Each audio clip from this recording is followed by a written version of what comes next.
wabarakatuh. Hari ini kita akan sambung PDPC kita yang baharu tentang tajuk pendidikan kesihatan. Hari ini kita nak belajar tentang satu istilah yang mungkin awak first time dengar, dan mungkin ada juga yang pernah dengar. Iaitu apa dia? Istilah yang kita nak belajar ni, istilahnya adalah abstinent. Apa itu abstinent? Abstinent ini dia sebenarnya adalah keupayaan ataupun kebolehan diri kita untuk tidak melakukan hubungan seksual sebelum tanpa ikatan lah, sebelum adanya ikatan perkahwinan. Jadi abstinent ini juga merupakan perlakuan yang menolak seseorang dengan yakin dan tegas mengatakan tidak, tidak terhadap tingkah laku seksual sebelum nikah. Abstinent ini perlu diamalkan untuk mengelakkan apa? Untuk mengelakkan gejala seks bebas. Ini semua kita tak nak ni. Seks bebas ni. Jadi macam mana nak elakkan seks bebas? Kita perlu amalkan abstinent. Sebab apa? Sebab golongan remaja perlu mengamalkan abstinent kerana kalau awak nak tahu, kerana kalau kita tak amalkan abstinent, maka dia akan membawa kesan negatif lah kepada remaja lelaki dan perempuan itu sendiri. Yang pertama, apa dia kesan negatif tu? Yang pertama adalah yang paling penting ni, kesan emosi. Dia akan memberikan kesan emosi yang sangat mendalam kepada si pelaku. Tak kira lah lelaki ke perempuan. Kenapa? Sebab apa meninggalkan kesan emosi yang mendalam? Sebab kena caci, kena maki oleh masyarakat sekeliling. Sebab apa kena maki dan kena caci? Sebab perbuatan seks luar nikah itu adalah satu perbuatan yang sangat terkutuk. Yang mana perbuatan itu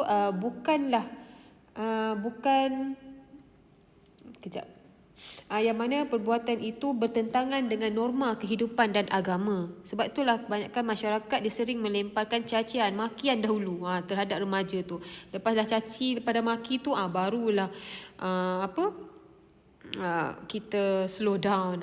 Selalunya macam tu. Sebab yang kedua, ataupun kesan negatif yang kedua, ia akan menyebabkan remaja ataupun si pelaku itu lari daripada rumah.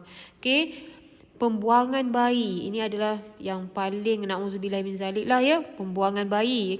Dan yang paling kesian, ia akan menyebabkan si pelaku itu untuk membunuh diri. Ada kecenderungan untuk membunuh diri.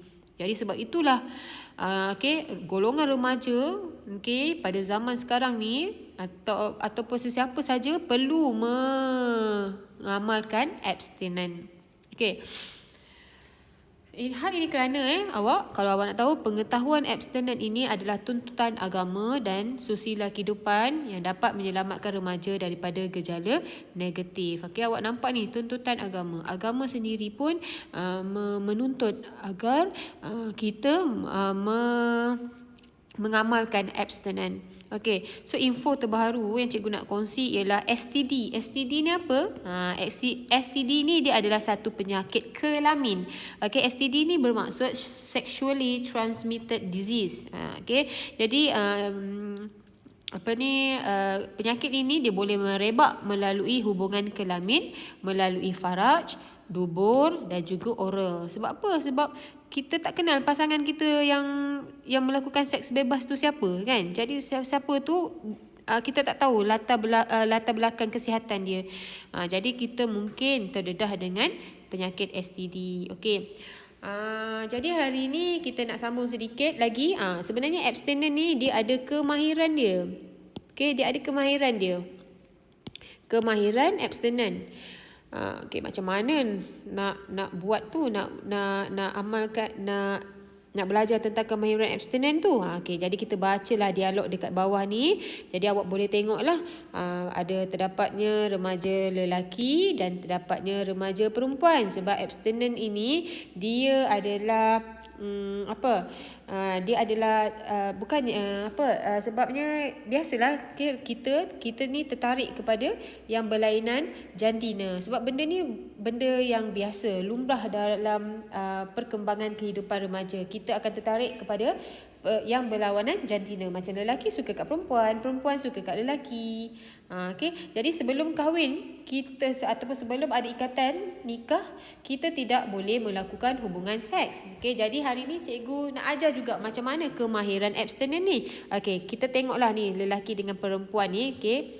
Awak boleh baca lah dekat situ dialog tu. Dia kata, Lia, awak ni kelihatan semakin cantik dan ayu lah. Saya rasa saya dah jatuh cinta pada awak. Nampak tu lelaki tu mengayat. So kita tengok macam mana jawapan Lia ni. Cinta? Maaf lah, saya anggap awak tidak lebih daripada kawan. So si Lia ni dia perlu menolak dengan tegas. Janganlah cakap macam nak tak nak je. Dia kena tegas lah. So barulah tengok lelaki cakap apa. Kalau nak anggap saya sebagai kawan, jomlah saya belanja awak minum. Lepas minum kita boleh jalan-jalan naik motor saya. Nampak tak lelaki ni dia nak usaha juga si Lia ni. Kan dia nak usaha juga nak dapatkan si Lia ni. Jadi tengok Lia cakap apa. Tak nak lah. Tidak manis kita minum berdua saja. Lebih-lebih lagi naik motor dengan awak, dia kata. Saya nak belanja, kalau nak belanja saya minum tidak salah, tetapi biarlah dalam kawasan sekolah pada waktu rehat bersama-sama rakan yang lain. Cikgu baru mengajar kita tentang abstinent. Bagus si Lia ni, anak murid siapa lah ni kan. Bagus lepas tu si lelaki jawab apa? Awak takut saya lakukan sesuatu pada awak atau awak takut saya masukkan sesuatu dalam minuman awak nanti? Pandai pula dia. Lepas tu Lia cakap apa? Ya, saya perlu berjaga-jaga. Abstinent dapat mencegah perkara yang tidak diingini. Bagus Lia. Cikgu bagi dia 5 bintang. Sebenarnya untuk menolak abstinent ini tak kisahlah pelajar perempuan ke lelaki ke, dia tak kisah. Siapa-siapa pun boleh mengamalkan abstinent.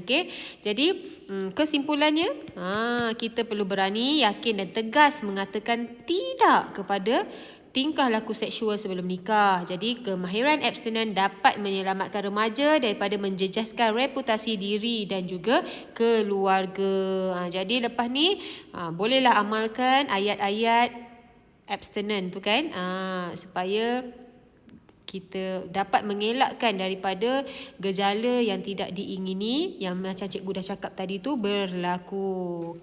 So itu saja PR kita pada kali ini. Assalamualaikum.